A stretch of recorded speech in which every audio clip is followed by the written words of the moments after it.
et moi-même, Georges Lannes, vous proposons une émission que nous avons intitulée « L'austérité ».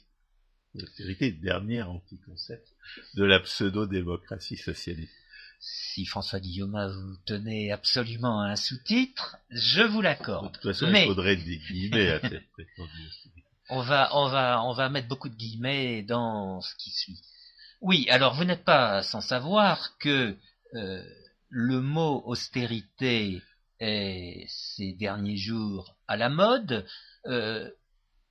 Il est appliqué à la situation grecque, alors que en Italie, le mot de rigueur est dans la bouche du nouveau Premier ministre. Alors, y a-t-il beaucoup de différences entre les deux mots? Eh bien, c'est ce que nous allons dire qui vous permettra peut-être de faire la différence dans ces anticoncepts. Je suis pas sûr qu'il faille faire une différence entre l'austérité et la rigueur. Tu vois, des relents moralisateurs. Or, ce à quoi il faut renoncer essentiellement, ce sont des mensonges et ce sont des saccages. Renoncer au mensonge et au saccage est une condition nécessaire pour sortir de la crise, et c'est une condition suffisante pour sortir de la crise. Oui, alors je ne l'ai pas encore. Ça veut dire qu'on renonce à l'irresponsabilité institutionnelle, mais l'irresponsabilité est un choix institutionnel. Ce n'est pas il n'est pas plus contraignant que la nécessité de faire face à des rivaux dans la redistribution politique.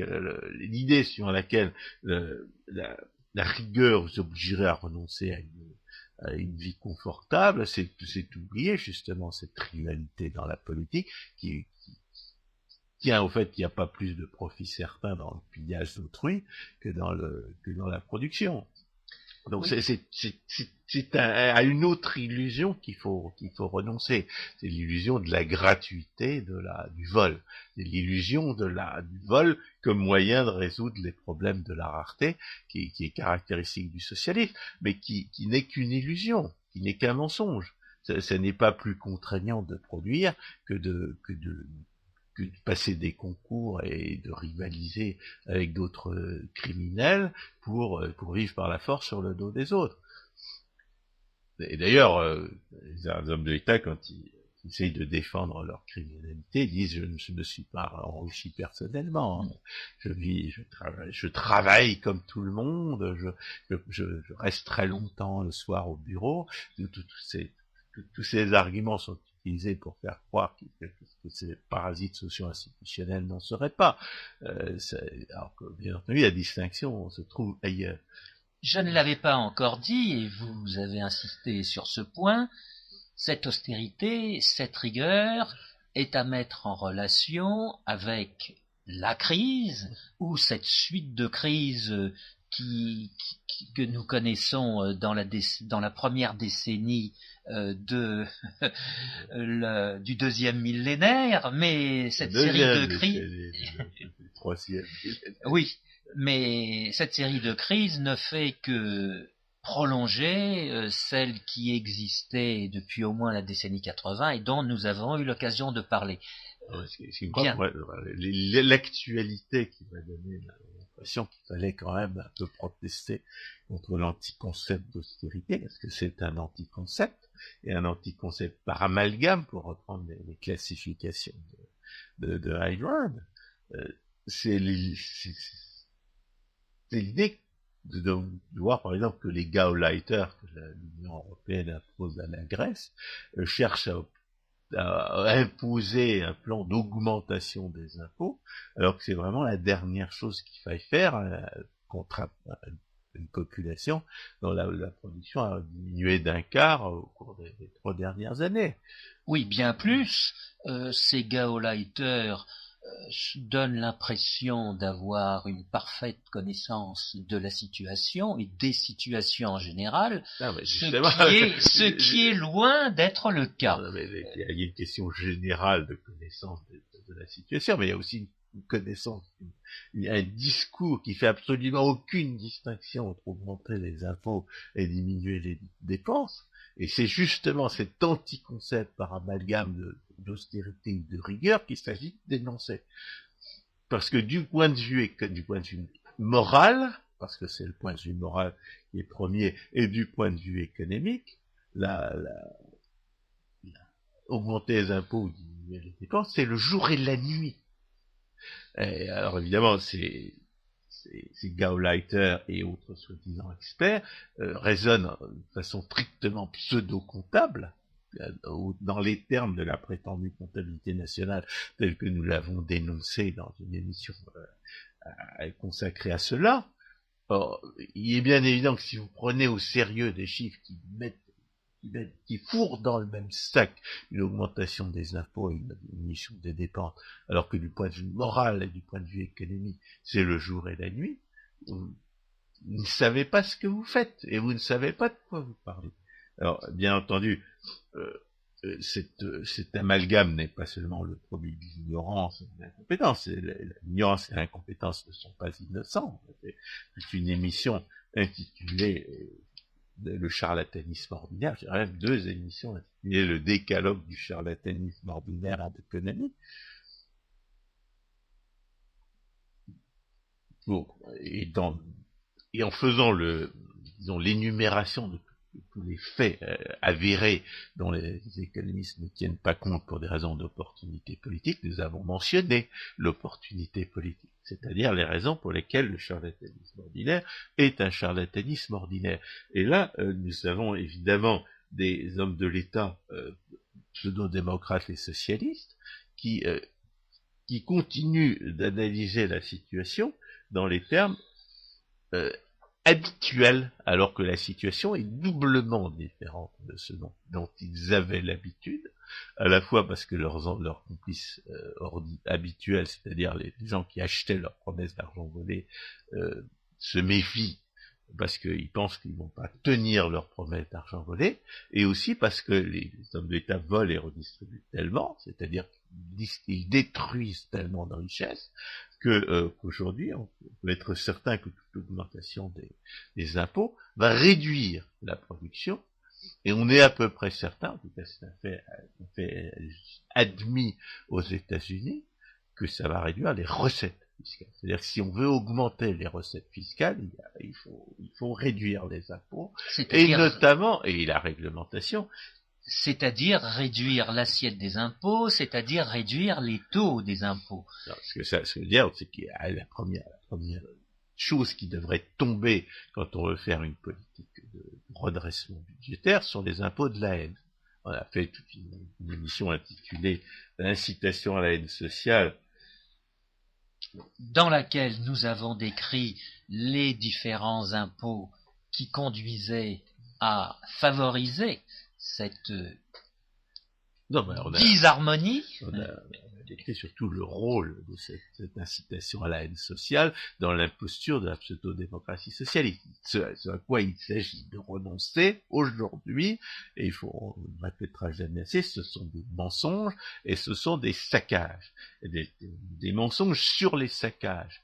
Des mensonges qui essaient de nous faire croire que les saccages seraient une condition de la progrès social, alors que les saccages sont ce qui fait désormais un obstacle permanent au progrès social. Et au lieu de parler de crise comme on en parlait il y a quelques secondes, on pourrait davantage parler de saccage, de Capharnaüm, où nous avons été menés par ces décisions aveugles. On est en crise quand on se rend compte des conséquences d'une situation qu'on ne voulait pas reconnaître. En l'espèce, les hommes de l'État français, par exemple, ont passé leur temps à résoudre à promettre davantage d'argent volé qu'ils n'en volaient. Et à promettre toujours davantage d'argent volé, alors même qu'ils avaient renoncé. Et c'est pour ça que c'est l'origine de cette folie française qui consiste à dire qu'on serait dans une société libérale. Autre émission que nous avons faite il y a quelques semaines. Ils croient avoir renoncé au socialisme. Ils croient avoir renoncé au lendemain qui chante, à l'avenir radieux de l'humanité. Ils croient avoir renoncé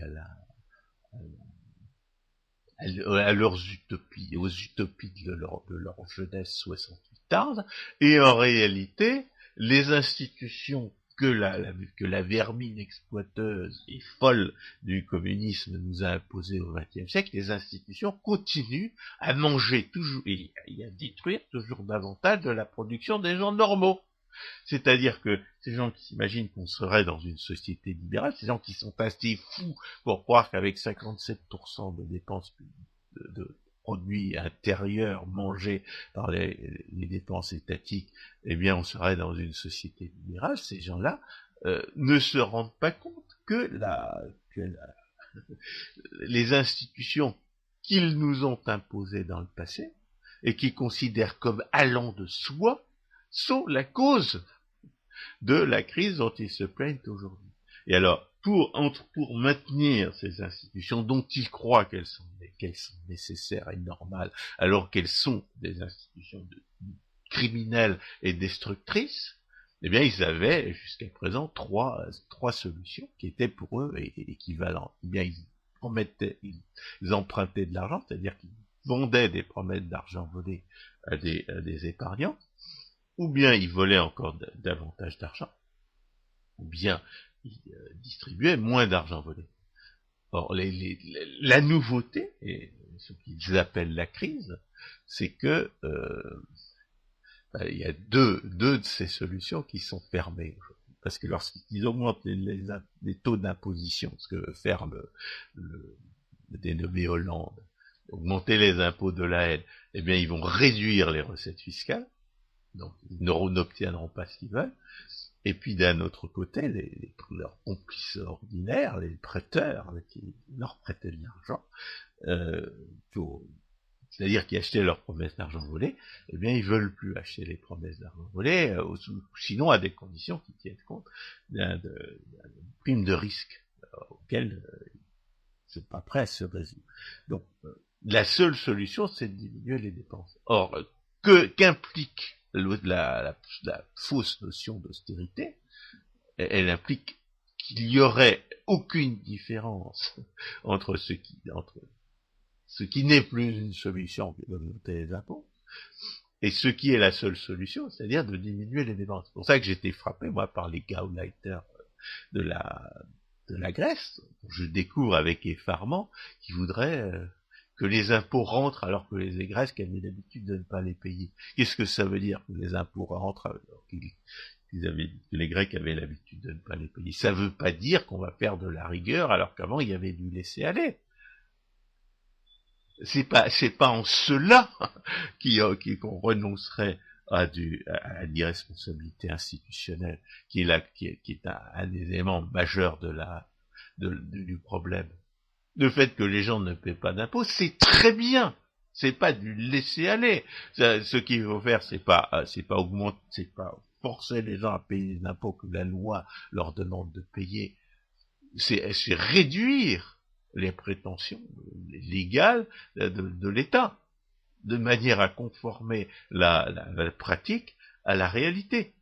Car augmenter les impôts dans une telle situation, dans une situation où la production s'effondre, et s'effondre de manière vraiment historique, c'est spectaculaire et dont on ne voit pas la fin, c'est une certitude de plonger, de maintenir le cercle vicieux de l'effondrement et d'empêcher tout redressement.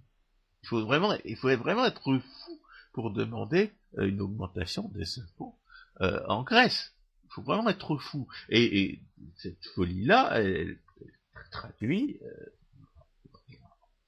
disons, premièrement un refus de tirer les conséquences de la différence entre augmenter les impôts et diminuer les dépenses, et puis en même temps l'irrationalisation pseudo-scientifique de ce refus qu'on trouve malheureusement dans la science économique telle qu'on nous l'a enseignée.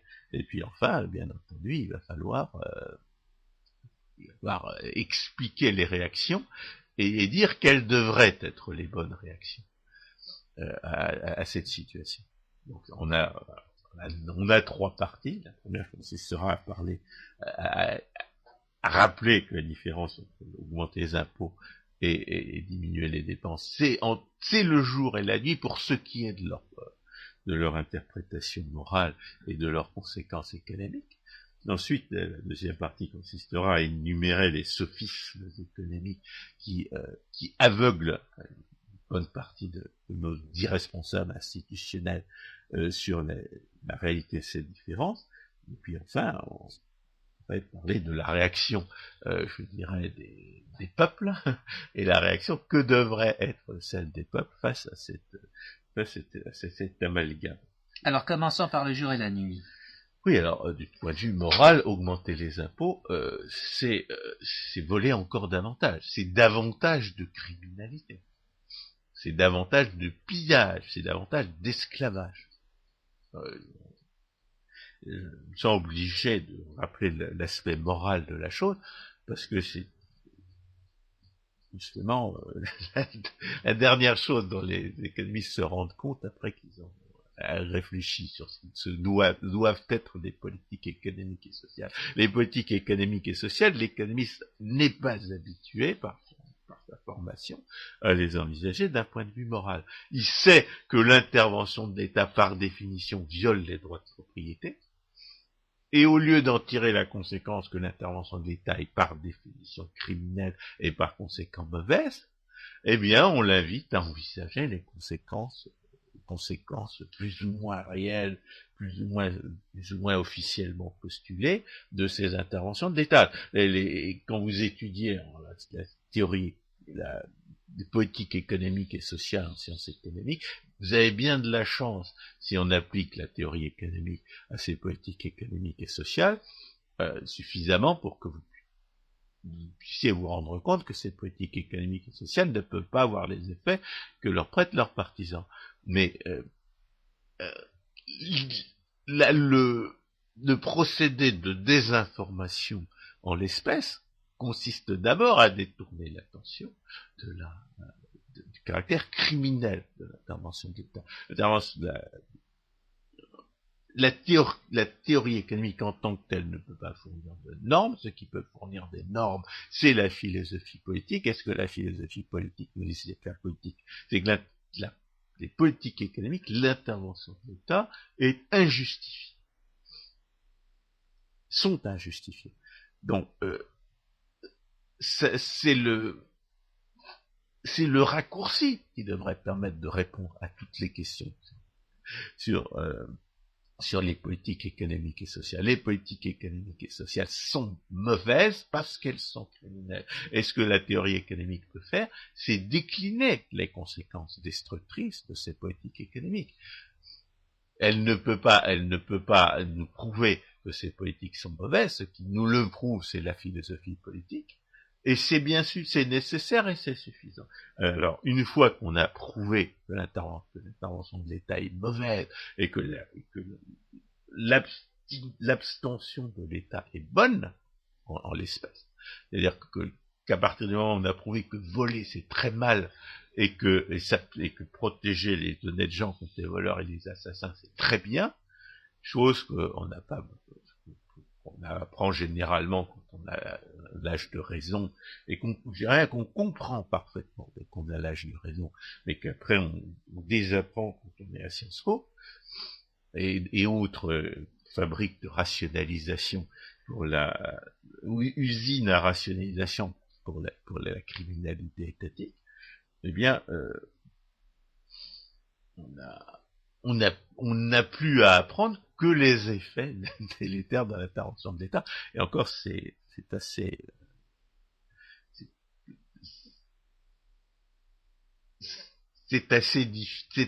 pénible à apprendre, puisque à partir du moment où vous avez compris que c'est une pure destruction, vous n'avez pas forcément envie de regarder dans ce détail-là.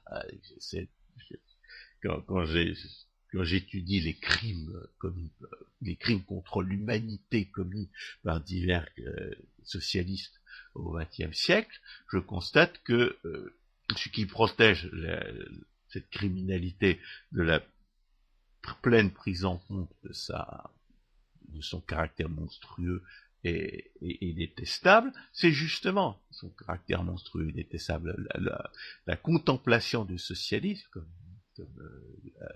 Alain Besançon l'a appris, est pénible. Lorsque les victimes du socialisme léniniste, puis du socialisme hitlérien, venaient se plaindre dans les pays, auprès des politiciens et autres responsables ou irresponsables des pays occidentaux, des malheurs qu'ils avaient subis, ils étaient importuns, c'était des jeunes. Eh bien, décrire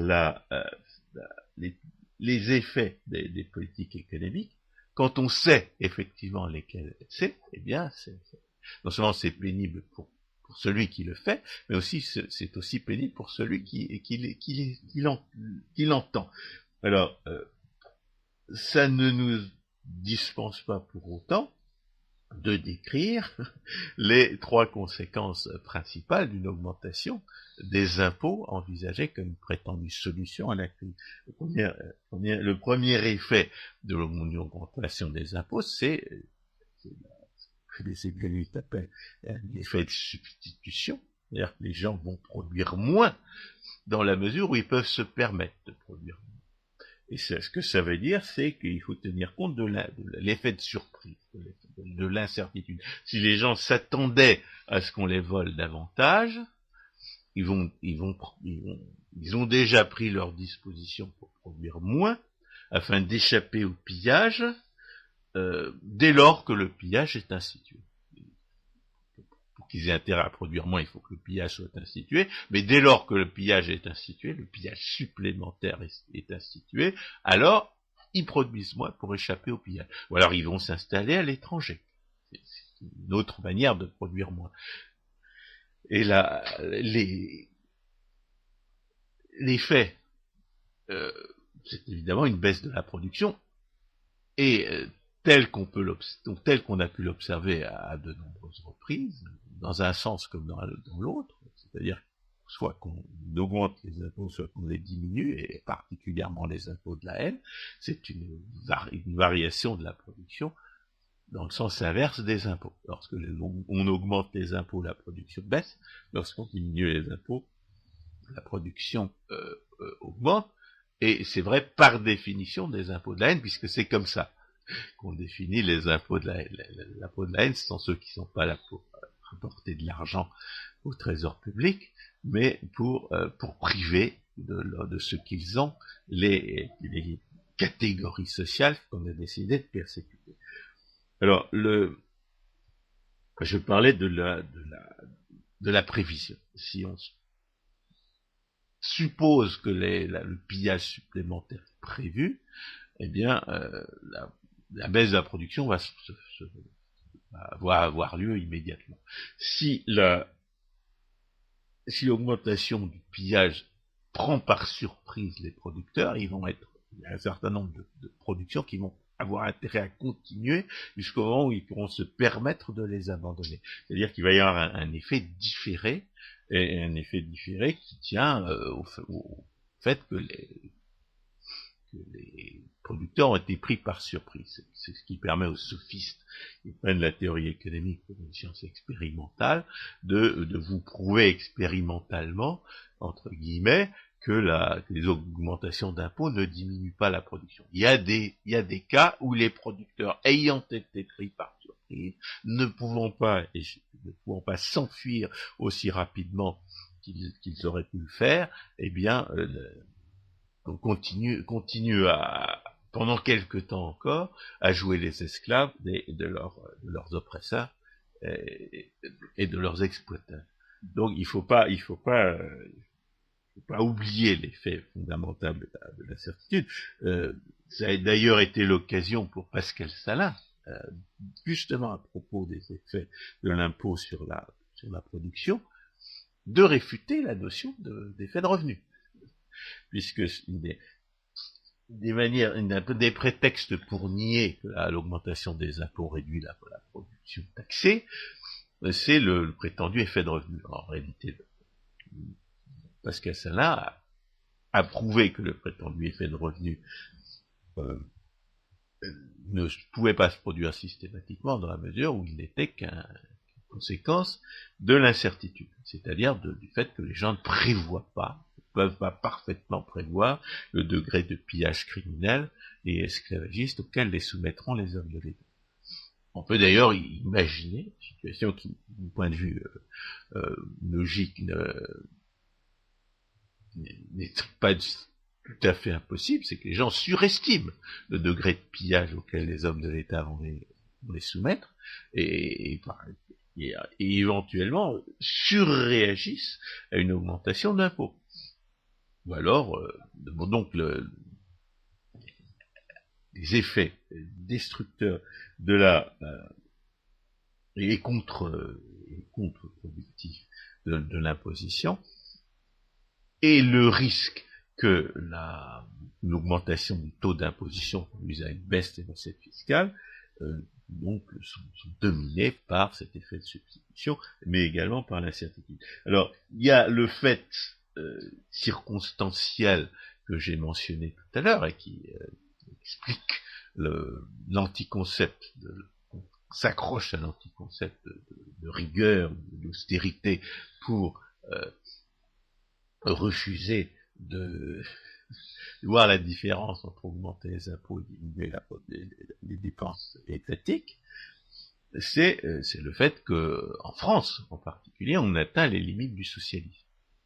Ça veut dire quoi? Ça veut dire que la redistribution politique est telle que comme on dit, l'ascenseur social est en panne. Tous les gains de productivité sont gaspillés dans la destruction étatique. Les gains de productivité qu'on peut obtenir sont perdus, ils sont détruits, soit par le simple développement naturel, plutôt spontané et mécanique des institutions criminelles imposées au XXe siècle, soit par les pseudo-investissements dans la politique induits par la redistribution. Et évidemment, la loi de Bitur-Camembert qui est à l'œuvre, qui démontre que la redistribution politique détruit en tendance une richesse égale à celle qu'elle vole, parce que pour obtenir le butin du pillage, ou pour échapper à ce pillage, on a intérêt à pseudo-investir dans la politique à la hauteur de l'enjeu envisagé. C'est-à-dire que plus les hommes de l'État redistribuent, et plus, bien entendu, on gaspille dans l'action politique des richesses qu'on aurait pu utiliser à servir des véritables besoins, et qui ne sont là que pour essayer de mettre la main sur une richesse dont l'existence est par définition due à d'autres investissements. Donc, ce qui explique que l'augmentation des impôts ne peut pas augmenter, de moins en moins de chances d'augmenter les recettes, c'est d'abord le fait de substitution, qui existe toujours, et en même temps, c'est le degré de pillage, c'est-à-dire de gaspillage étatique, aujourd'hui atteint. La situation a changé parce que la redistribution politique socialiste détruit trop pour qu'on puisse maintenir le mensonge comme quoi cette redistribution politique socialiste serait une condition du progrès social, alors qu'elle a toujours été un obstacle majeur à ce progrès social. Aussi longtemps que la redistribution politique ne détruisait pas suffisamment les gains de productivité que l'on doit à l'innovation et à l'accumulation du capital, on pouvait faire croire qu'elle n'était pas un obstacle, mais éventuellement une condition de progrès social. Aujourd'hui, il va falloir renoncer à ce mensonge central de la pseudo-démocratie socialiste. Il va falloir reconnaître que la redistribution politique socialiste est le problème, et non pas la solution au problème. Alors, troisième raison pour laquelle la redistribution politique socialiste, je dirais, l'augmentation des impôts ne peut pas résoudre le problème budgétaire, c'est que l'augmentation des impôts implique de ne pas justement de ne pas remettre en cause les institutions pillardes dont j'ai dit qu'elles avaient une tendance mécanique à augmenter le pillage redistributeur. Et elles ont une tendance mécanique à augmenter le pillage redistributeur à cause du piège mortel qui est celui du socialisme du point de vue de la responsabilité, à savoir que dans un tel système, les gens qui font des économies ne font que subventionner ceux qui n'en font pas.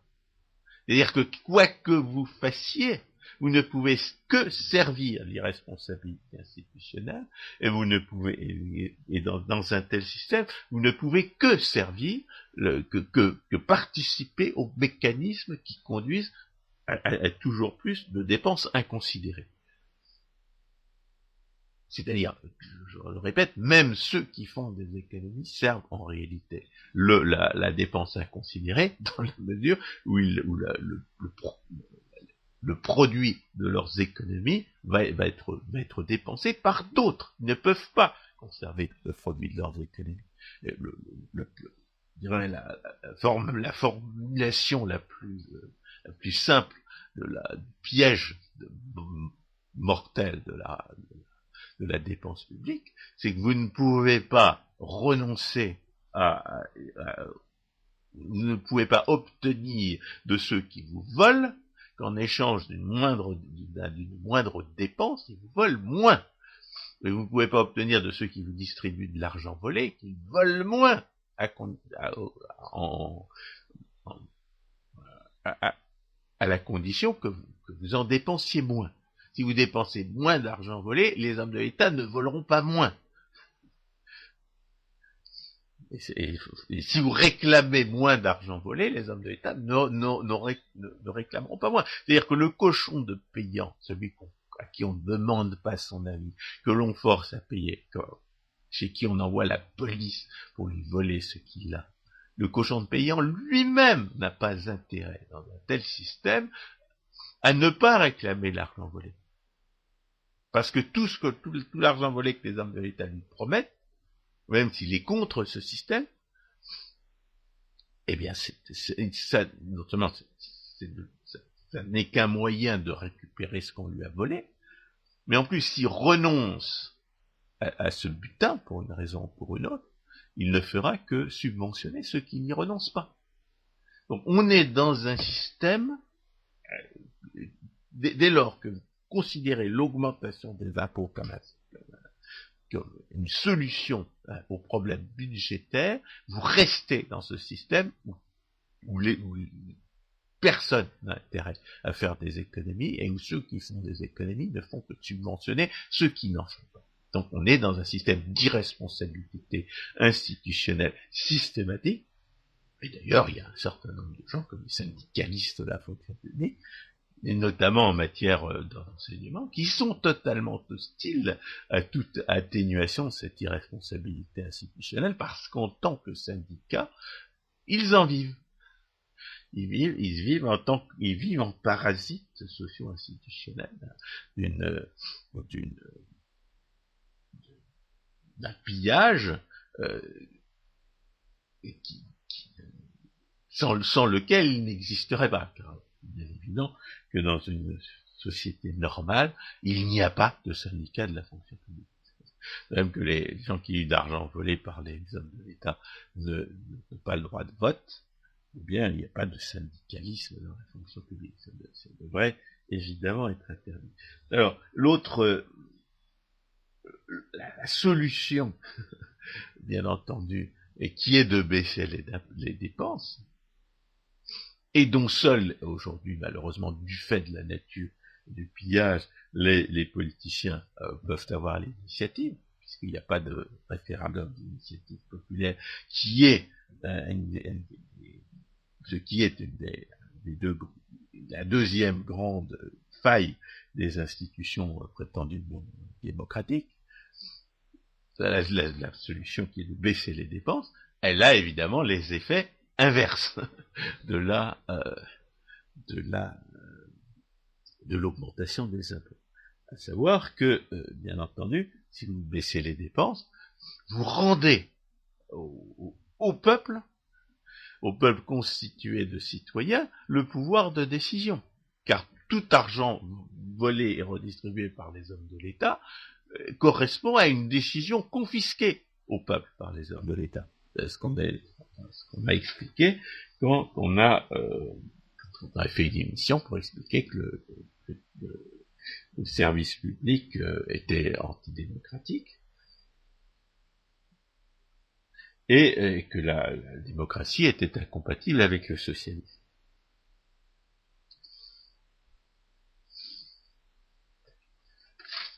Alors donc, c'est le premier effet, c'est de rendre au peuple un pouvoir de décision, ce qui veut dire que le peuple, si l'argent qu'il dépense n'est pas de l'argent volé, mais son propre argent, le peuple accorde forcément davantage de mérite et d'utilité à ce qu'il achète lui-même qu'à ce que les hommes de l'État lui distribuent. De ce point de vue-là, il y a une augmentation de la production qui tient automatiquement au fait qu'on rend que les hommes de l'État rendent au peuple le pouvoir social qui lui avait usurpé par la force. Alors le deuxième effet, bien entendu, de la baisse des dépenses, c'est que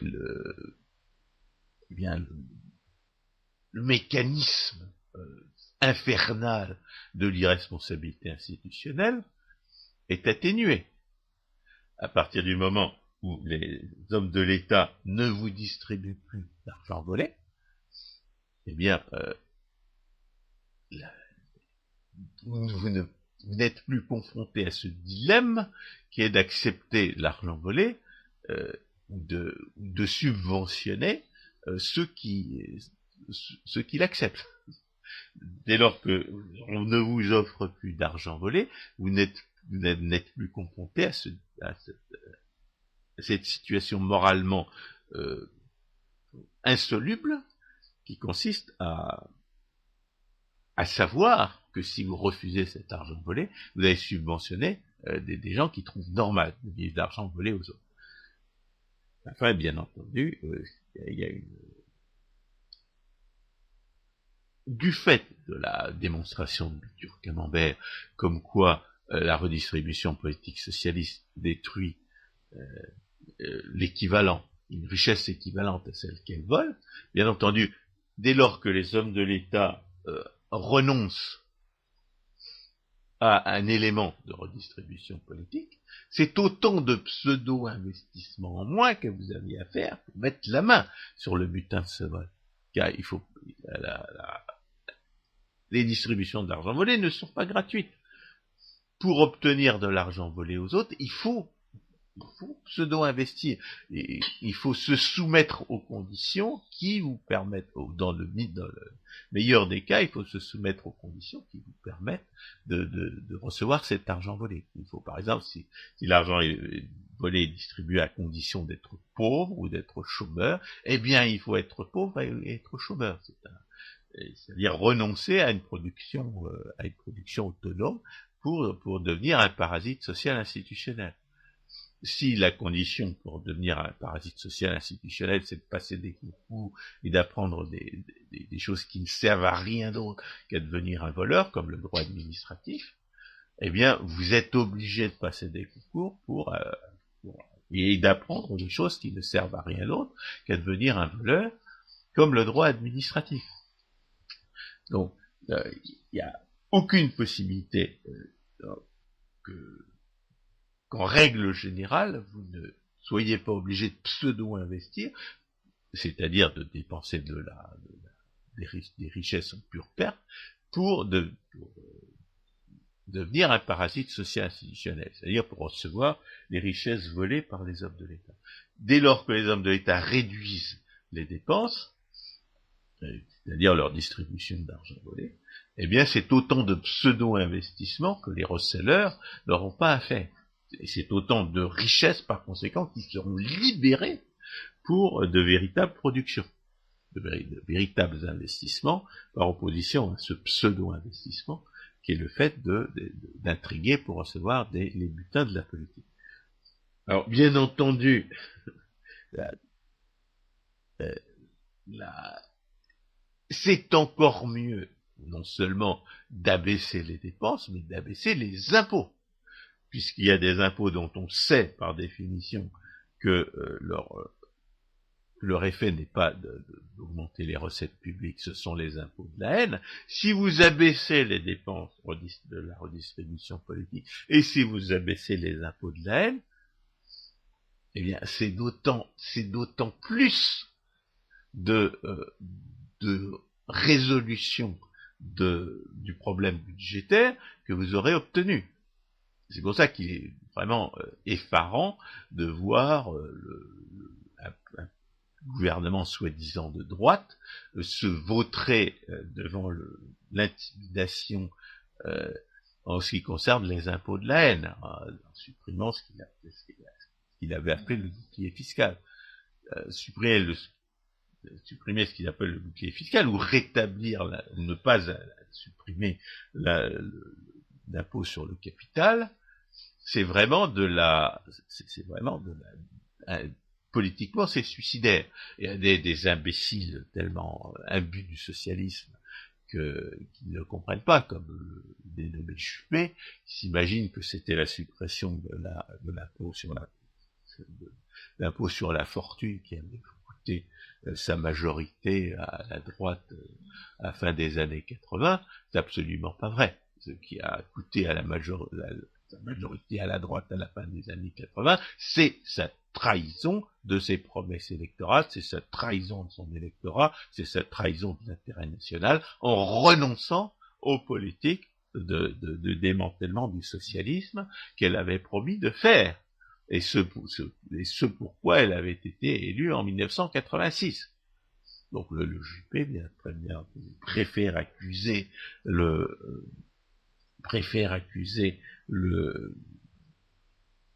de son échec. C'était un échec personnel du dénommé Juppé, ceux dont il a trahi les aspirations et violé les promesses, et non pas sa propre trahison et sa propre violation. Alors, donc on a établi qu'augmenter les impôts et diminuer les dépenses, c'est le jour et la nuit. On a même établi que si on voulait sortir de la crise budgétaire, il fallait non seulement abaisser les dépenses, mais abaisser certains impôts. Et je suis obligé de dire d'ailleurs qu'aux États-Unis, il y a des gens qui comprennent ça. Il y a des gens comme Gingrich qui disent qu'il faut supprimer l'impôt sur les sociétés. Supprimer l'impôt sur les sociétés, c'est le moyen de sortir de la crise budgétaire. Et Gingrich, c'est pas n'importe qui. Il est le seul individu qui a réussi à obtenir 4 années d'excédent budgétaire pour les finances publiques fédérales aux États-Unis. Donc c'est quelqu'un qui ne fait pas des promesses en l'air. On le traite de vantard, mais c'est quelqu'un qui a livré la marchandise. Il n'a pas seulement fait des promesses, il a livré la marchandise, et dans des proportions qu'on pourrait considérer comme miraculeuses, étant donné tout ce qu'ont fait ses prédécesseurs et ses successeurs. Donc, abaisser les impôts de la haine, et non pas augmenter quelque impôt que ce soit, fait partie avec la baisse des dépenses, de la véritable solution au problème budgétaire. Alors, une fois qu'on a établi, bien entendu, que augmenter les impôts et réduire les dépenses, c'est le jour et la nuit, il faut essayer d'expliquer quels sont les sophismes économiques qui peuvent conduire des gens qui se croient experts à confondre les deux, à ne pas comprendre l'absolue opposition entre les deux, à considérer l'un et l'autre comme des solutions également acceptables du problème, même si vaguement, par acquis de conscience, par souvenir de l'enseignement d'équilibre partiel en théorie microéconomique, on a quelquefois des gens qui sont prêts à reconnaître, comme dit Jean-Jacques Rosa, que la production étatique est plus coûteuse que la production privée.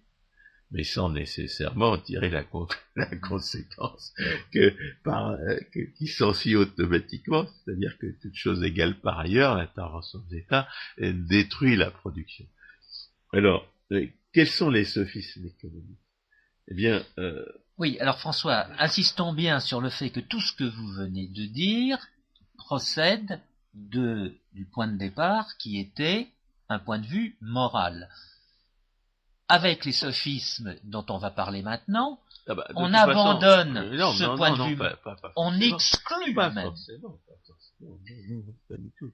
Non, les sophismes économiques sont un prétexte pour abandonner le point de vue moral.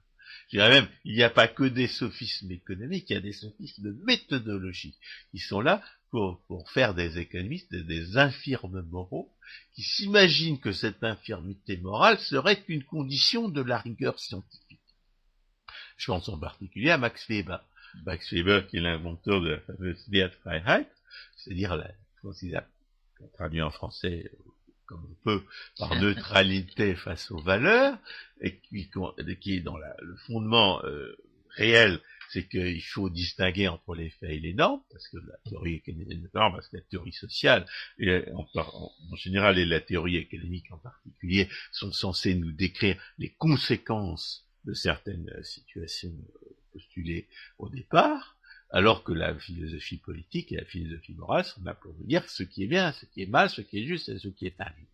Donc, la distinction catégorique entre la théorie économique et la philosophie politique en particulier est parfaitement nécessaire, parfaitement juste, et c'est pas de cela qu'il s'agit.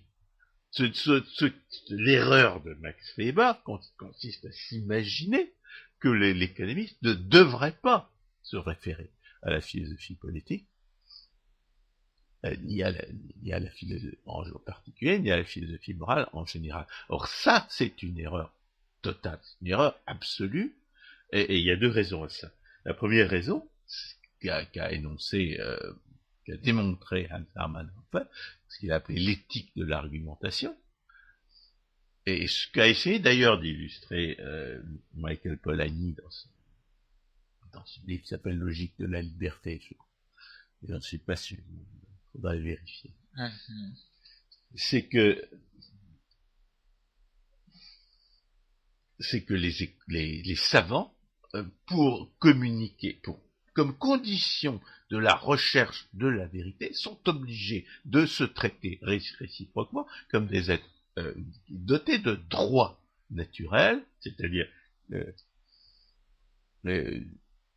vérité universelle, qui est d'ailleurs les manuels de logique traduisent par la reconnaissance du fait que l'argument du gros bâton est considéré comme sophistique. C'est-à-dire que si vous dites j'ai raison parce que si tu ne dis pas que j'ai raison, je te tape dessus, n'est pas considéré comme recevable dans aucune science, quelle qu'elle soit. Pas plus en science expérimentale qu'en philosophie. Donc le fait que l'argument du gros bâton n'est pas reconnu comme valide, et le fait que pour participer à une discussion rationnelle, vous êtes obligé de vous soumettre à un certain nombre de normes qui sont des normes politiques, qui sont des normes de respect de la rationalité d'autrui, et ce qui veut dire le respect des droits de propriété d'autrui, car les droits de propriété sont une conséquence de la rationalité. Le fait que une condition de la science, un présupposé nécessaire de l'argumentation scientifique, c'est la reconnaissance du droit, du principe de non-agression, du droit de propriété naturelle, qui est l'équivalent. Ce fait-là réfute évidemment la Wertfreiheit de Max Weber. En général, la science, pour être une science, doit se soumettre à un certain nombre de normes, et par conséquent, la Wertfreiheit s'en trouve de ce fait réfutée, et parmi ces normes figure la norme politique de la non-agression, qui est la définition même du libéralisme. C'est-à-dire que si vous êtes un savant, et si vous n'êtes pas libéral, eh bien, vous êtes un mauvais savant. Vous risquez d'être un mauvais savant, et en tout cas, vous êtes dans une contradiction, ce qui est, en science, la preuve absolue d'une erreur. Et justement, ce que Michael Polanyi essayait de faire comprendre à ses collègues physiciens, qui ont généralement tendance, pour les raisons qu'a énoncé Hayek, à être socialistes, c'est-à-dire à traiter leurs semblables comme des objets de leurs études expérimentales, c'est que justement, ils ne devaient pas traiter leur conception politique ne devait pas refléter les rapports qu'ils avaient avec l'objet de leurs expériences, mais les rapports qu'ils avaient avec leurs collègues, étant donné que les membres de la société sont des êtres pensants et non pas des objets inédimés, mus par des lois mécaniques.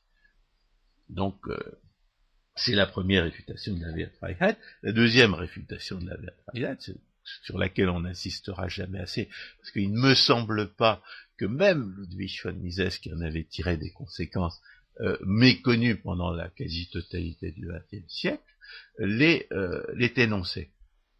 C'est qu'on ne peut absolument pas faire de théorie économique sans référence au droit de propriété. On l'a déjà dit à plusieurs reprises, on le répétera jamais assez, et je dirais même, on ne peut pas définir, non seulement on ne peut pas définir la théorie économique en général, mais on ne peut pas définir l'intervention de l'État en particulier sans référence au droit de propriété, puisque l'intervention de l'État les viole, ces droits de propriété.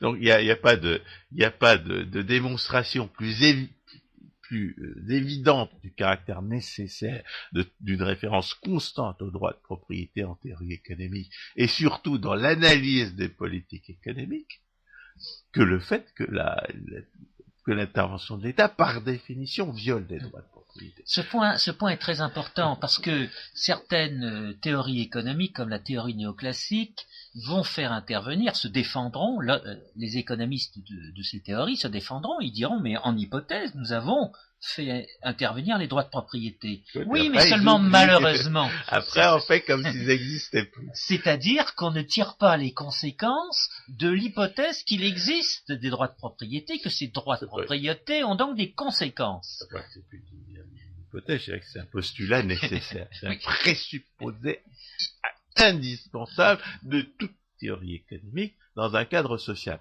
Je dis dans un cadre social parce que Robinson Crusoe, pour lui, la question ne se pose pas.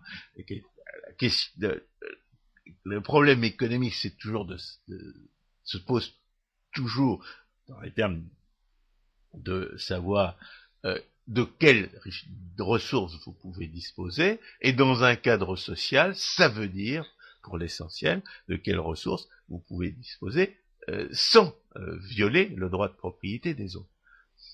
Donc, le cas de Robinson Crusoe est généralement, même s'il est très, très aimé des économistes, justement parce qu'il permet de faire abstraction du problème de la propriété, oui.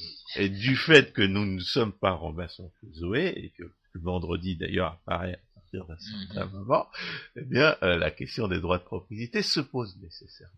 Et le problème, vous pouvez pas poser un problème économique, c'est-à-dire vous ne pouvez pas décrire les contraintes qui se posent, auxquelles l'acteur économique est confronté, sans y inclure les contraintes de la propriété. Et si vous construisez une représentation théorique de la réalité économique qui prend en compte les droits de propriété tels qu'ils existent, et puis ensuite qui fait comme si ces droits de propriété n'existaient pas, eh bien vous avez une contradiction dans votre représentation théorique. Et la contradiction est la preuve absolue d'une erreur. Je ne sais pas c'est pas cela qu'il faudrait répéter encore plus souvent à l'usage des économistes ou soi-disant tels, parce que, bien entendu, tout le charlatanisme ordinaire peut se décrire comme une gigantesque pratique de l'inconséquence. Donc, la contradiction est la preuve absolue d'une erreur, et en théorie économique, le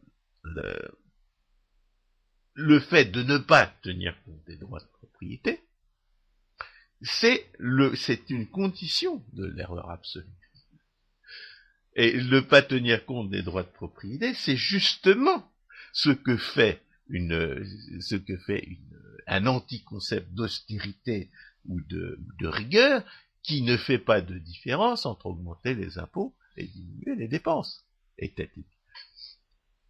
Donc, ce sur quoi je voudrais insister, parce que justement, le point de départ de cette erreur de catégorie, c'est Max Weber. L'individu qui prend au sérieux la Wertfreiheit s'imagine que cette oblitération de la considération morale serait une condition de la rigueur scientifique. Alors que une science, pour être une science, doit se soumettre à un certain nombre de normes, et que seule la philosophie peut fournir. Mais la conséquence du fait qu'on ne peut pas faire de théorie économique sans tenir compte de la propriété a pour conséquence que si vous prenez au sérieux Max Weber et sa Wertfreiheit, vous êtes un mauvais économiste. L'individu qui traite la prétendue production étatique et la production réelle des gens normaux comme si elles étaient équivalentes n'est pas un bon économiste. Et pas uniquement parce qu'il tire pas les conséquences du fait qu'il a reconnu par ailleurs que la production étatique est plus coûteuse. Conséquence immédiate étant que l'intervention de l'État, par définition, ne fait que détruire. Non, c'est à tous les niveaux de l'analyse théorique que le refus de tirer les conséquences du caractère agressivement violent de l'intervention étatique se manifeste. Je dirais même, étant donné que ce chose qu'un économiste puisse vraiment prévoir, ce sont les ravages causés par l'intervention de l'État. S'il n'interprète pas les effets de l'intervention de l'État comme autant de ravages, eh bien, on se demande bien à quoi il peut servir. J'ajoute bien entendu que c'est d'autant plus paradoxal lorsque c'est le fait d'individus qui ont appris la théorie des choix publics, voire qui ont eu des ennuis pour avoir voulu d'enseigner la théorie des choix publics. Donc, vous avez en théorie économique l'infirmité morale, ou l'abstraction des réalités morales conduit à l'incompétence économique. Alors, il y a un deuxième aspect encore plus systématique de cette infirmité morale que l'on trouve dans ce qu'on appelle la prétendue comptabilité nationale et la prétendue macroéconomie. Parce que la prétendue comptabilité nationale et la prétendue macroéconomie, c'est par construction qu'elle ne fait aucune différence entre l'argent volé par les hommes de l'État, ou les richesses volées par les hommes de l'État, et les richesses réellement produites. Et à cet égard, il faut absolument rappeler, comme on l'a fait d'ailleurs dans cette émission intitulée La prétendue comptabilité nationale ou étatique n'est pas une comptabilité, que les individus qui raisonnent sur les sommes d'argent censées correspondre à des productions dans des conditions institutionnelles où ces sommes d'argent ne représentent pas des prix de marché, c'est-à-dire des sommes d'argent échangées, des sommes en monnaie, pour faire plaisir à Jean-Claude, des sommes en monnaie échangées contre des produits et des services par des individus qui en sont propriétaires et qui de ce fait subiront les conséquences de leurs décisions. Eh bien, toutes ces sommes d'argent ne représentent pas la véritable valeur de ce qui est échangé.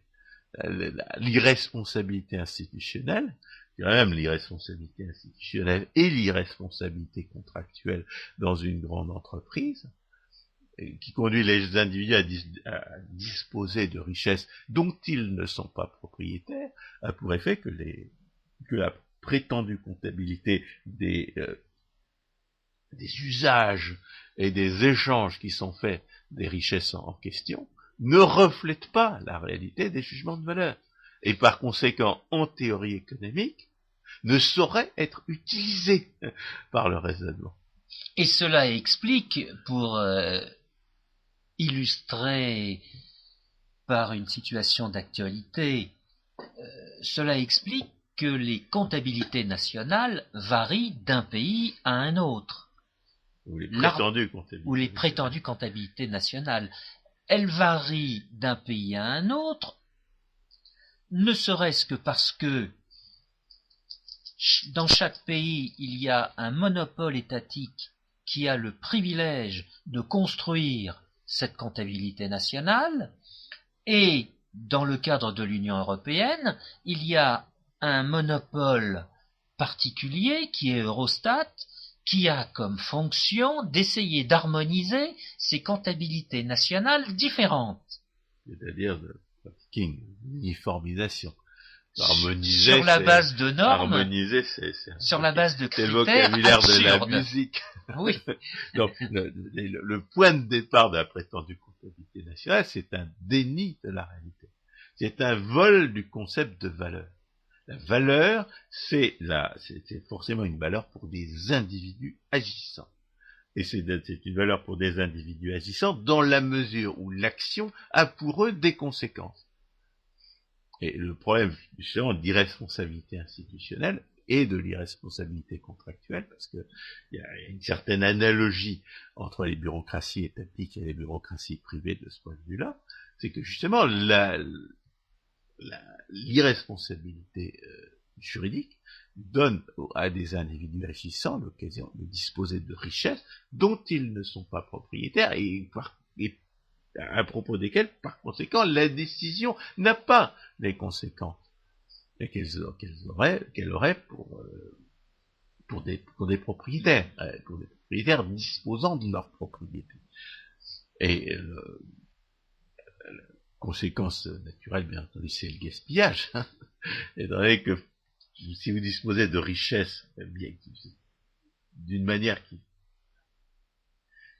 a pas pour vous les conséquences à la hauteur des sommes d'argent censées représenter ces richesses, eh bien, vous n'allez pas avoir intérêt à vous informer. C'est toute la théorie de l'intérêt à s'informer et des effets de l'irresponsabilité juridique sur l'intérêt à s'informer, notamment l'irresponsabilité institutionnelle qui garantit, comme on l'a d'ailleurs montré à propos d'une autre émission, que la régulation étatique est une contradiction dans les termes. La régulation étatique est une contradiction dans les termes parce que l'étatisation des décisions remplace les décisions responsables de propriétaires ou en tout cas des décisions à semi-responsables de leur mandataire par les décisions irresponsables de gens qui n'ont pas produit ce dont ils disposent. L'irresponsabilité institutionnelle garantit qu'il ne peut pas y avoir de régulation étatique. Alors, nous avons inventé une expression, un concept pour désigner ce mode de concept qui caractérise le fait d'utiliser comme indicateur de la valeur des sommes d'argent, des sommes en monnaie, en dehors des conditions institutionnelles qui permettent à ces sommes, à ces quantités de monnaie de représenter effectivement les jugements de valeur. On a appelé ça le sophisme comptable. Le sophisme comptable, au sens pur, qui a été inventé qui a été identifié pour la première fois par François-René Rideau, ça consiste justement à désigner, à prétendre désigner ou plutôt repérer la valeur par des quantités de monnaie dans des conditions où ces quantités de monnaie ne sont pas des reflets fidèles des jugements de valeur effectivement posés par les individus agissants. Alors, il y a une variante du sophisme comptable qu'on a appelé le sophisme anticomptable et qu'il faut bien évoquer dans ce contexte historique, parce que le sophisme anticomptable est légèrement différent. Il consiste à ne pas se soumettre aux disciplines de la comptabilité, qui consistent essentiellement à identifier, chaque fois qu'on repère des sommes d'argent qui sont possédées ou qui circulent, quelle est l'origine et quelle est la destination des sommes d'argent en question. Quand on ne se soumet pas à cette discipline comptable, eh bien, on va faire comme, on va, par exemple, refuser de tirer les conséquences du fait que l'argent que volent les hommes de l'État, que distribuent les hommes de l'État, est forcément volé quelque part. La plus grande partie des sophismes que dénonçait Frédéric Bastiat, par exemple, eh bien, ce sont des sophismes anti-comptables, c'est-à-dire qui consistent à se laisser obnubiler par les hommes, par les richesses que distribuent les hommes de l'État, et à ne pas voir les richesses que les hommes de l'État volent. Parce que les hommes de l'État ne produisent rien en tant que tels, eh bien, c'est par définition de l'État et des hommes de l'État que les richesses qu'ils distribuent ici vont manquer là. C'est-à-dire que les richesses qu'ils distribuent ici vont manquer soit aux contribuables auxquels ils les ont volées, soit aux investisseurs à qui leur prêteur aurait pu les prêter. Donc c'est par définition que s'il y avait un effet multiplicateur des dépenses étatiques, il y aurait également un effet multiplicateur dans l'autre sens de ce qu'ils appellent les prélèvements. Or, la sophistique du charlatanisme keynésien, justement, et cette sophistique est très utilisée aujourd'hui pour nous dire qu'il ne faut pas réduire les dépenses étatiques parce que ça provoquerait une dépression. La sophistique du charlatanisme keynésien nous invente de prétendus multiplicateurs des dépenses étatiques, mais elle refuse de reconnaître l'existence de véritables multiplicateurs des prélèvements étatiques. Alors, bien entendu, ce qu'on observe, c'est que la redistribution politique socialiste, du point de vue, même du simple point de vue des dépenses, ne les modifie pas sensiblement, puisque ce qui détermine le niveau des dépenses, et là-dessus les monétaristes avaient 100 fois raison, eh ben c'est l'offre et la demande de monnaie. Donc, il faut insister sur ce deuxième aspect du sophisme comptable, cette variante du sophisme comptable qui est le sophisme anti-comptable, parce que le charlatanisme keynésien est un sophisme anti-comptable, et que j'ai entendu, moi j'ai lu des gens que je pensais être sérieux nous expliquer que la dépression dont souffre la Grèce, par exemple, serait due à la baisse des dépenses publiques. Alors, la dépression dont souffre la Grèce n'est pas due à la baisse des dépenses publiques. Elle est due à la désorganisation et au pillage induit par l'intervention étatique, passée comme présente. Le fait que les hommes de l'État dépensent moins d'argent volé n'a pas pour effet que la demande s'effondre. Ce qui fait que la demande s'effondre, c'est que les gens se retrouvent au chômage, c'est que les gens se retrouvent privés de leur revenu, quelle qu'en soit la raison. Donc il faut évidemment réfuter le charlatanisme keynésien pour ce qui est de juger des effets des baisses de dépenses. Bien entendu, il y a un autre aspect de la sophistique keynésienne qui est pertinente à cette question, c'est que bien entendu la sophistique keynésienne refuse de reconnaître une augmentation d'impôts aurait des effets multiplicateurs si le multiplicateur keynésien était vrai. Donc il y a deux sottises, deux absurdités keynésiennes qui sont en cause.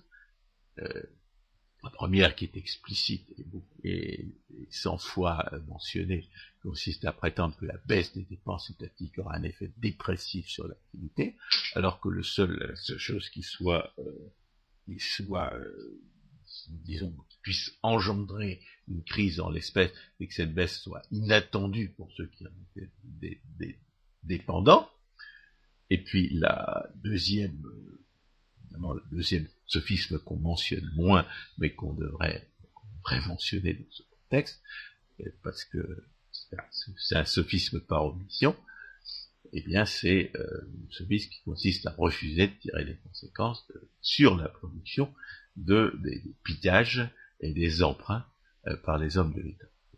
Fait dépressif sur la production des pillages et des emprunts par les hommes de l'État. Alors, face à ces pillages et à ces destructions par les hommes de l'État, la réaction, évidemment, elle est souvent celle du canard là, auquel on aurait coupé le cou, c'est-à-dire on voit des individus qui protestent, on voit les indignés, les indignés à la française, parce qu'après tout, il n'y a pas beaucoup de pays où on parle d'indignés. C'est une spécialité d'une autre langue d'Ernaud parisien. Les indignés ne savent pas forcément contre quoi se indigner. Et j'ai vu justement récemment un mouvement qui s'appelle ne pas payer. Alors je trouvais que c'était une très bonne idée de ne pas payer, à la condition qu'il s'agisse des impôts et non pas de services vendus à titre commercial. Or, ce que j'ai vu comme illustration de ce mouvement qui s'intitule ne pas payer, eh bien, ce sont des gens qui sautaient les portillons du métro. Et il y a deux considérations à envisager à propos de ces gens qui ne veulent pas payer les transports en commun. La première considération, bien entendu, consiste à dire que ne pas payer des impôts, c'est toujours moralement justifié, dans la mesure où l'impôt, c'est du vol. Même, c'est un devoir, si on peut ne pas payer les impôts, de ne pas les payer. Mais le problème des gens qui refusent de payer les transports en commun, c'est que le principe de la pseudo-gratuité, et c'est le principe même de la perversion étatique. La pseudo-gratuité, c'est une invention des hommes de l'État. La pseudo-gratuité, qui est toujours payée par la force sur le dos des autres, c'est précisément ce qu'on reproche à l'esclavagisme socialiste de la pseudo-démocratie. C'est précisément ce qui ne va pas avec la pseudo-démocratie. Or, les gens qui sont aujourd'hui indignés par la situation, eh bien, parmi eux, on voit des gens qui réclament la pseudo-gratuité. Notamment, on voit des étudiants en sociologie ou en études du genre ou en études de la paix en Grande-Bretagne, qui passent des années dans les universités en partie sur le dos des contribuables et qui s'indignent des décisions prises par les hommes de l'État qui augmentent les frais de scolarité. Ils n'augmentent pas évidemment au-delà de ce qui est tolérable, mais qui les augmentent de manière à rappeler, ce que les Français ont très largement oublié d'ailleurs, parce que pour eux, les frais de scolarité sont symboliques, sauf dans certaines écoles commerciales, c'est que les services se payent. Il n'y a absolument aucune raison pour que les privilégiés de la naissance ou de la providence fassent des études payées par la force sur le dos des autres. Cette idée sur laquelle l'éducation devrait être gratuite, c'est une perversion fondamentale du socialisme pseudo-démocratique. Il n'y a pas plus de droit à l'enseignement qu'il y a de prétendus droits à l'enseignement, qu'il y a de prétendus droits à la santé. Ce n'est pas vrai. Et il y a des pays qui sont encore assez sains pour l'affirmer. Mais fondamentalement, la différence entre le refus de payer des impôts et le refus de payer des services que éventuellement fournis par les hommes de l'État, c'est encore une fois le jour et la nuit. Car l'impôt n'a aucune espèce de justification, et payer des services a toujours une justification. Le problème qui se pose, ça c'est la deuxième considération, pour ces gens qui ne veulent pas payer les services, éventuellement, ça n'est pas des œuvres de l'État, c'est que ces services sont généralement subventionnés. Et c'est bien le problème. Vous retrouvez le dilemme de celui à qui on a volé son argent, et pour qui la pseudo-gratuité, ou les apparences de gratuité, ou la pseudo-gratuité partielle, est un moyen de récupérer le butin qu'on lui a volé. Et de ce point de vue-là, bien entendu, il n'y a pas de solution morale. Si vous prenez le TGV, par exemple, qui n'est rentable que sur Paris-Lyon, qui est pour le reste un immense gaspillage, on ne pourra peut-être pas se permettre indéfiniment. Donc si vous prenez le TGV sans payer, vous ne faites éventuellement que récupérer l'argent que les hommes de l'État vous ont volé au titre des impôts. Et de ce point de vue-là, il y a d'un côté la considération du fait que les services doivent être payés, de l'autre, il y a la considération du fait que ce sont les hommes de l'État eux-mêmes qui ont institué le principe de la pseudo-gratuité, le fait de vivre par la force sur le dos des autres, le fait de violer les règles de la morale universelle pour se faire servir par les autres comme un aristocrate d'Ancien Régime. Encore, un aristocrate d'Ancien Régime, vous pouvez éventuellement expliquer par quel service il aurait éventuellement pu justifier ses privilèges. Donc le principe du vol, il est inhérent à la fourniture subventionnée de services par les hommes de l'État. Si vous refusez de payer les tarifs résiduels que vous demandent les hommes de l'État, vous ne faites que privatiser un principe dont les hommes de l'État sont les premiers, un principe pervers, un principe criminel, dont les hommes de l'État sont les premiers coupables. Vous ne faites que les imiter, les hommes de l'État. Et les hommes de l'État n'ont absolument aucun fondement moral à vous faire quelque reproche que ce soit. Mais votre dilemme demeure, car est-ce que vous devez surenchérir sur la criminalité étatique, ou est-ce que vous devez au contraire vous en abstenir vous-même? Lorsque les communistes s'étaient sondrés dans les pays de l'Est, il y a toutes sortes de gens qui avaient été des mouchards au service de la Stasi ou du KGB et autres services d'espionnage du peuple par les hommes de l'État, qui n'ont finalement pas été punis, et auxquels finalement les gens qui avaient été leurs victimes ont pardonné, parce qu'ils savaient que dans un système aussi fou, aussi criminel, aussi démentiel que le socialisme réel, eh bien, les gens étaient parfois obligés de faire des choses qui sont injustes, qui sont immorales, et dans la pseudo-démocratie socialiste, il en va exactement de même. Vous êtes obligés d'accepter les services pseudo-gratuits, les services subventionnés, vous pouvez être obligé d'accepter l'argent volé par les hommes de l'État, parce que les hommes de l'État ne s'abstiendront pas de vous piller, parce que sous prétexte que que vous renoncez à leur service et à leur butin. C'est la perversion morale centrale de l'esprit du citoyen par la pseudo-démocratie socialiste, que ce pillage dont on ne peut atténuer les effets ravageurs pour soi-même qu'en acceptant les redistributions. Et de ce point de vue-là, bien entendu, le refus de reconnaître la différence entre l'argent honnêtement gagné et l'argent volé est un autre aspect de cette perversion. Donc l'amalgame entre l'augmentation des impôts et la baisse des dépenses étatiques est est inséparable de cette perversion fondamentale de la redistribution politique socialiste.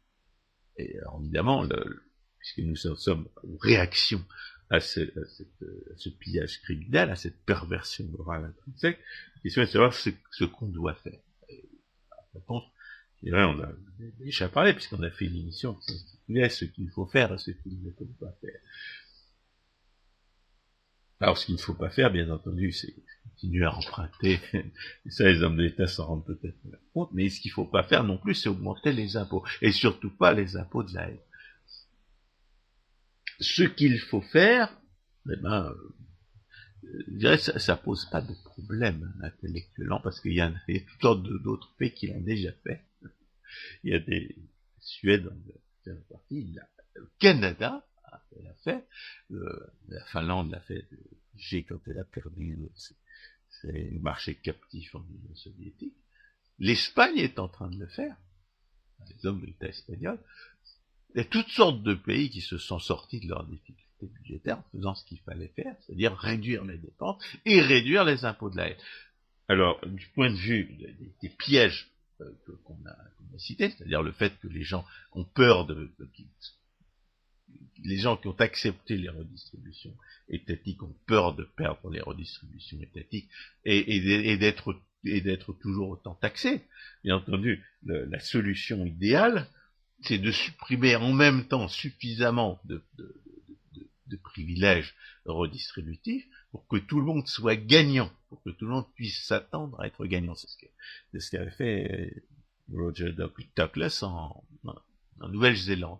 En Nouvelle-Zélande, eh bien, le gouvernement travailliste, car il faut rappeler que la chose peut aussi bien être faite par un gouvernement de gauche que par un gouvernement de droite, les gouvernements de droite n'étant pas moins socialistes que les gouvernements de gauche dans bien des pays, notamment en France. En Espagne, c'est un gouvernement de droite, pas extraordinaire, qui fait des réformes de droite. Mais après tout, Jospin avait privatisé, hein, et Mitterrand aussi avait privatisé. Donc, la première solution, c'est de supprimer suffisamment de pillages redistributeurs, et notamment des réglementations dont on peut pas identifier, je dirais, de façon institutionnelle les victimes et les receleurs, car ce ne sont que des privilèges de monopole. Ils ne sont là que pour voler les uns, soi-disant, au profit des autres. Il faut pas l'oublier. Donc, supprimer les réglementations et les redistributions suffisamment rapidement pour que tout le monde puisse espérer profiter de l'immense libération que représente l'abolition de ce système de pure destruction. Ça, c'est la première solution. Enfin, la première solution du point de vue, je dirais du point de vue intellectuel, qui ne fait pas appel à des techniques particulières, à une connaissance experte en économie. La deuxième solution, qui a également été mise en œuvre sous Margaret Thatcher, notamment, qui est la micropolitique. La micropolitique consiste essentiellement à utiliser la perception sélective induite par l'intervention de l'État, ce que nous appelons, nous, comme intervention de l'État et voleuse et destructrice, l'illusion fiscale, dans le sens d'une libération. C'est-à-dire faire en sorte que les gens perçoivent les avantages de la libéralisation, du retrait du pillage redistributif et destructeur. Et il n'y a aucune raison, bien entendu, pour que les gens ne perçoivent pas les avantages, puisque ces avantages existent. Il ne faut pas oublier que le handicap des fauteurs d'illusions fiscales, c'est que leur politique qui prétend améliorer le sort du peuple, en réalité, détruit sa production. La micropolitique, elle, n'a pas cet inconvénient, bien au contraire, puisque la micropolitique vise à mettre fin au pillage destructeur, eh bien, elle n'en a que davantage de, de richesses réelles supplémentaires à distribuer. Et le rôle de la micropolitique, ça va être d'attirer l'attention systématiquement sur cette richesse réelle supplémentaire. Même si cette richesse réelle n'existait pas. Et la démonstration du camembert démontre que cette richesse réelle est nécessairement sous-estimée par les économistes, puisque la plupart des économistes estiment à 1/3 la richesse détruite par la redistribution politique, alors que la véritable proportion, c'est 100%. Donc, même si cette richesse réelle supplémentaire n'existait pas, la micropolitique aurait pour tâche d'attirer l'attention sur les avantages de la libéralisation pour les populations, les cibles politiques visées. Mais comme cette richesse réelle existe, ça n'en est que plus facile. Ça n'en est que plus facile, mais en même temps, ça n'en est que plus inutile, puisque justement, cette richesse réelle supplémentaire induite par la fin du pillage esclavagiste et destructeur, par la réduction du pillage esclavagiste et destructeur, la réalité de cette richesse réelle permet de pratiquer la stratégie que j'appellerais du nœud gordien, qui est celle de la Nouvelle-Zélande, qui consiste à supprimer assez de privilèges et assez rapidement pour que tout le monde puisse penser en être bénéficiaire. L'exemple concret qui rejoint justement les résultats de la micropolitique, c'est que la fin des subventions à l'agriculture en Nouvelle-Zélande a commencé comme on pouvait s'y attendre en raison des lois de l'incidence fiscale, à baisser le prix du terrain agricole, mais comme la société s'en est retrouvée massivement enrichie en général, les terrains agricoles ont retrouvé leur niveau antérieur, à cette différence près que ce prix retrouvé ne correspondait plus à une redistribution politique criminelle et par ailleurs destructrice, mais correspondait à la richesse réelle de l'ensemble de la société. François Guillaumat, merci d'avoir conclu sur ce dernier exemple qui devrait être plus que parlant pour les auditeurs. Cela devrait amener chaque auditeur à désormais regarder et écouter avec des pincettes tous ceux qui veulent vous parler de rigueur et d'austérité. Exactement. Qui sont là uniquement pour masquer le refus de renoncer finalement au mensonge et aux impostures de la redistribution politique sociale. François Guillaumat, merci beaucoup. Chers auditeurs, j'espère que cette émission vous aura beaucoup intéressé et je vous dis à une prochaine émission.